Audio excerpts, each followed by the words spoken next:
In a statement last night after his firing, Pelley said that Paramount, the new owner of CBS, is trying to curry favor with the Trump administration and claims that new management recently, quote, instructed me to inject falsehoods and bias into a politically sensitive story, unquote.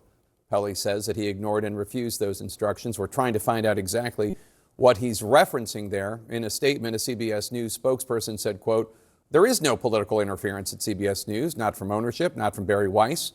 The only interference is the normal back and forth between editor and correspondent that happens in every newsroom. But the story did not end there, because in this morning's CBS editorial meeting, Bari Weiss addressed the firing, saying, quote, I'm only interested in working in a newsroom that is built on trust and mutual respect. That foundation was broken on Monday.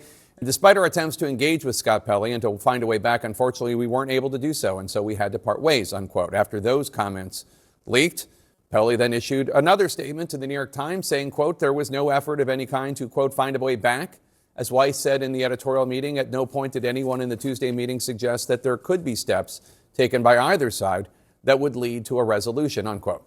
A Paramount spokesperson pointed to a Wall Street Journal piece outlining that CBS President Tom Zebrowski opened that meeting and said the purpose was to figure out how to go forward. The article reads, quote, at the beginning of the meeting on Tuesday, Zebrowski told Pelley that he had a long legacy with 60 Minutes and that they would like to talk to him about, quote, how to reach a point of civility and go forward, according to a person familiar with the matter. Now let's zoom out for a second to look at the core issues here and why this larger 60 Minutes overhaul may be happening, because this story is relevant when it comes to two significant developments in American media right now.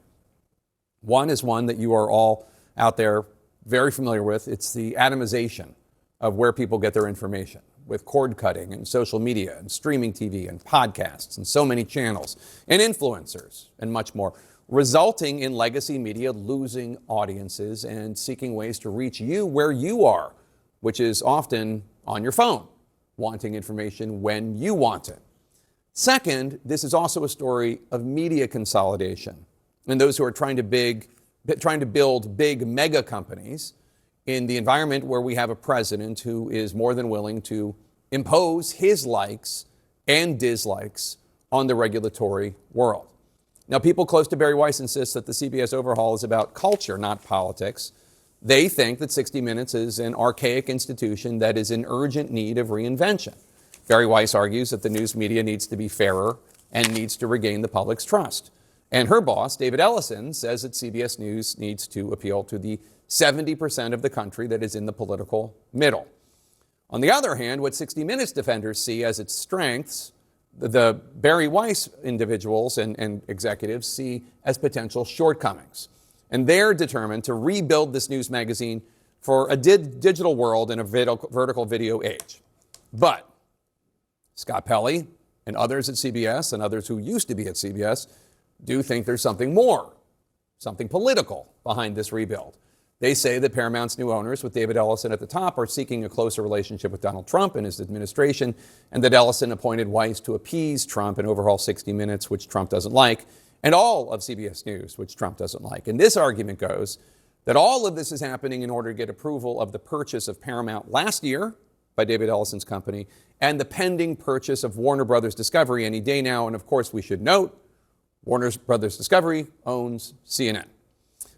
If you want to know one of the reasons why people keep suggesting that new ownership of these news organizations is behind wanting to curry favor with Trump, and that's one of the things driving all this, it's because of things that President Trump keeps saying, or Secretary Hegseth. Just a few moments ago, President Trump said this to CNN's Caitlin Collins. CNN, in particular, CNN does such false reporting. But now they have new ownership, so maybe it'll straighten it out. I doubt it. But it's hard to straighten garbage out. A reminder that President Trump calls any reporting he doesn't like false and any reporting he doesn't like garbage. Again, CBS News and Paramount reject the assertion of any political influence or interference. Here to discuss, our first panel is former CBS News Justice correspondent Scott MacFarlane and Terry Moran, former ABC News chief White House correspondent. Scott, let me start with you. You work with Scott Pelley. You work at CBS News. Are you surprised by how some of this went down? What do you think is going on here? Nobody wins. if 60 Minutes is damaged through this. Nobody wins. It's still one of those rare media entities, Jake, that can cut through the noise and cut through the clutter. Scott Pelley was, I think, the living Mount Rushmore at CBS News when we worked together. I mean, I wasn't called Scott in the office. I was called Scotty Mac, McFarlane, or hey, you, come over here, because Scott Pelley was Scott. That's the reverence with which he was held at CBS News. I'm surprised that anybody would get rid of a transcendent personality who can attract an audience or who is associated with the strength of a brand. You watched Scott Pelley on 60 Minutes, you knew you were going to get a comprehensive report. You never want to damage a brand by getting rid of the pillar of the entity. But there's some good news for the show and for CBS. The new product, whatever it looks like, whatever it sounds like in September, will be sampled. It still comes on after NFL football. It still has tens of millions of people who will, if nothing else, trip into watching the show because it comes on after Patrick Mahomes.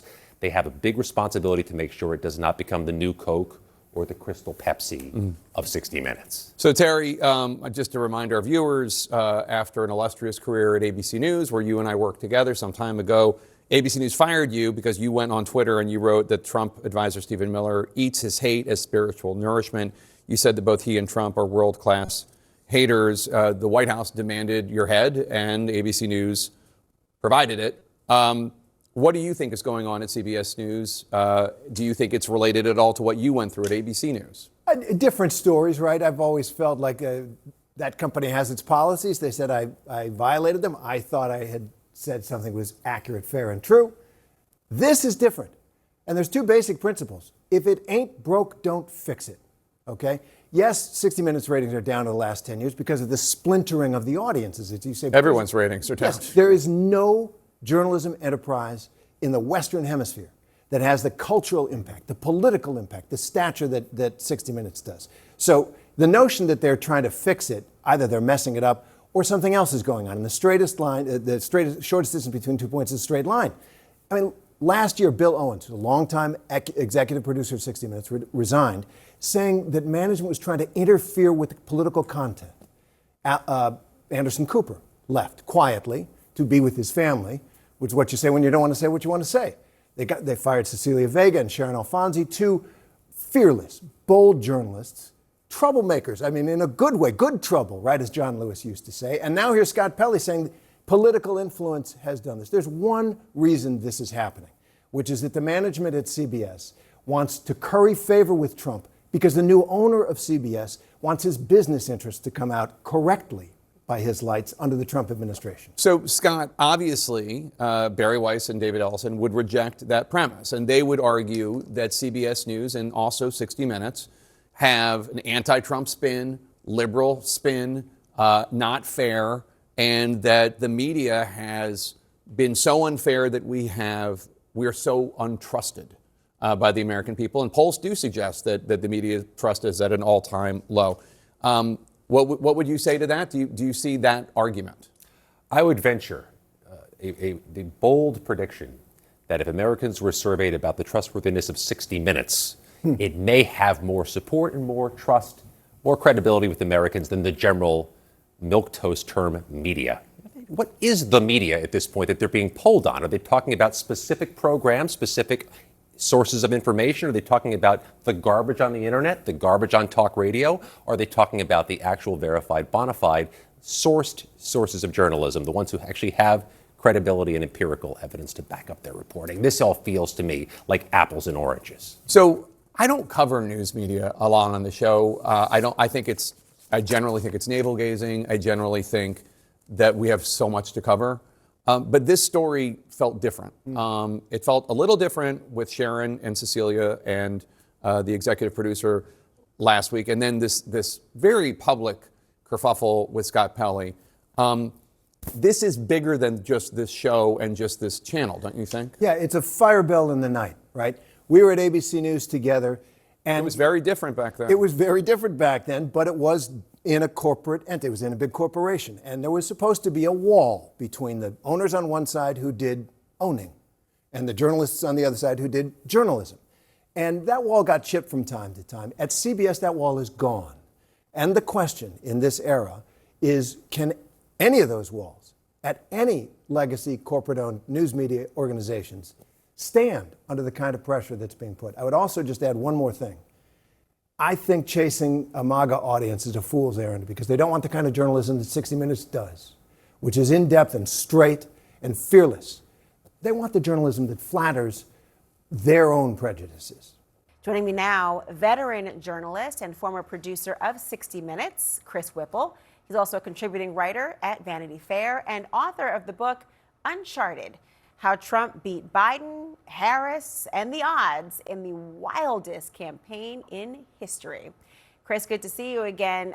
What do you think the mood is? Good to be with you, Laura. Good to see you. What's the mood right now, you think, within the staff over there after Pelley's firing? Well, the mood is, as you can imagine, it's there's anguish, there's fear, and there's anger. I mean, this is the most serious crisis in the history of 60 Minutes, and it's really an existential crisis.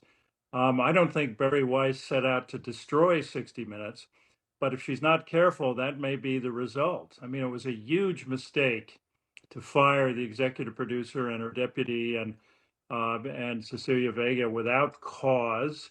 And look, I mean, this analogy may sound like a reach, but I think that Bari Weiss and her corporate sponsor thought 60 Minutes was Venezuela, and it turns out to be Iran. They thought they could have regime change and just move right on, but it turns out they're in a kind of quagmire, and they need an exit strategy, some kind of off ramp, or 60 Minutes will be in jeopardy, I think. Do you think that Pelley knew he was risking his job and questioning their decisions and defying him?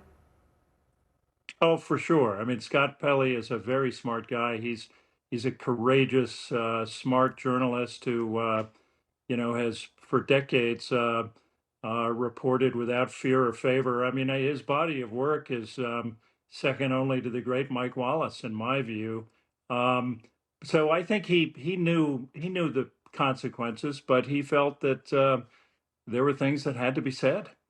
I want to read you some more of Pelley's letter, where he took aim at how the show is currently being run. Quote, "For my part, new management has instructed me to inject falsehoods and bias into a politically sensitive story. I've been told to include assertions that are unverified. Recently, politicians have been invited to choose correspondents for interviews on the broadcast." Would things like this have met 60 Minute standards when you still worked there? No, no, and it's a fiercely independent and proud collection of journalists. I mean, great journalists, but they're accustomed to being left alone. I mean, this is an independent fiefdom. You know, I'm reminded of what a CIA operative once told me about outsider directors coming in. They're greeted, it's kind of like Scottish tribes greeting the English king. You don't mess with 60 Minutes. And if what Pelley is saying is true, it's really beyond the pale.